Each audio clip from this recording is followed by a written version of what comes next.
All right, we're moving on to perfect fifths, perfect fourths, and tritones in this ear training video. So let's get into it. First off, of course, in the first several videos, we've gone over the other intervals that happened prior to this. So next, we have what are known as perfect intervals. And it's just the name of them, so don't get too caught up on that. Just perfect intervals because there isn't a major and minor version of each one. Okay, let's take a look at the perfect fourth. So the perfect fourth consists of 2 whole steps plus a half step. So that's a total of 5 half steps.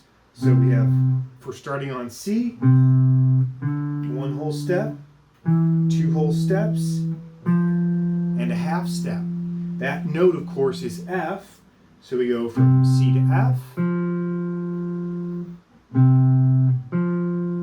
And those are our first 2 notes. Now the way that I remember that is from the song Smells Like Teen Spirit.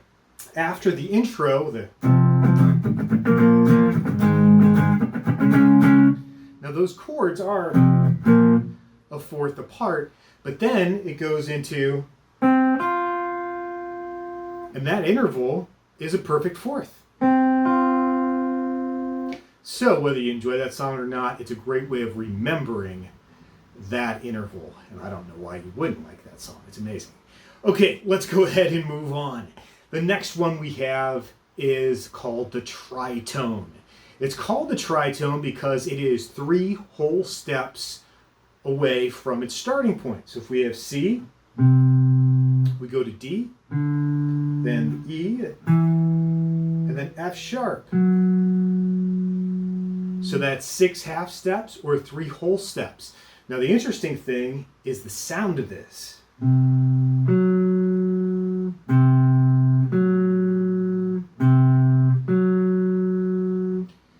For me, it's got a really interesting sound.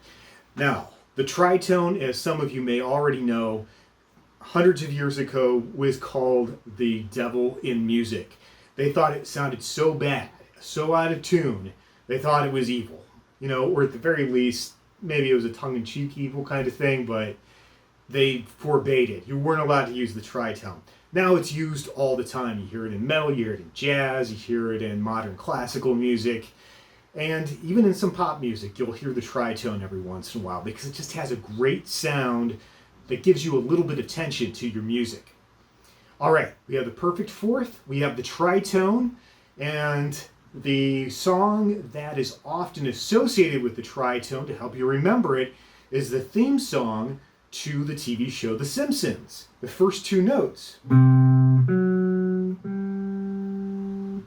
That's the 3rd note kind of resolving it, but it's got that tension followed by the release. It's brilliant. It's great, great tune, and it's a great interval. Let's move on to the next one.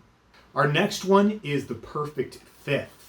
So it's 5 notes away in the scale. And of course it's made up of 3 whole steps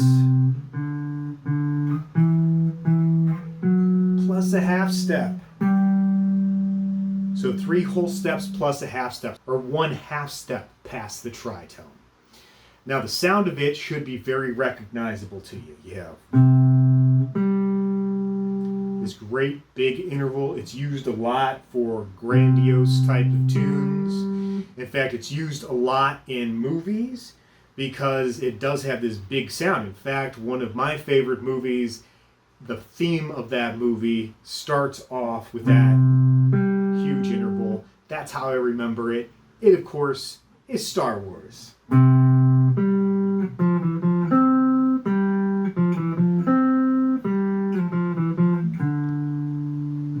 And that first interval, and if you remember that, it'll stick with you for a long time. Now, of course, you can always find your own songs that have these intervals in them that help you remember the sound of them. In the Missing Method book called Beginner Guitar, there's a section on ear training which gives you a few more suggestions if you need them. All right, so those are our 3 intervals. What you'll want to do, of course, is listen to those. I'm using C as an example, so C to F. You could do that anywhere on the guitar. It's right across, of course. You have 3rd fret on the 5th string, followed by 3rd fret on the 4th string. That gives you that perfect fourth interval. Then, of course, for the tritone, start at that third fret of the fifth string and go to the F sharp, which is fourth string, fourth fret. And just think of that Simpsons tune as you're doing that. And then finally, we have the perfect fifth, starting on that note C, and then going up to the G, which is the fifth fret of string number 4. All right, go get to practicing that.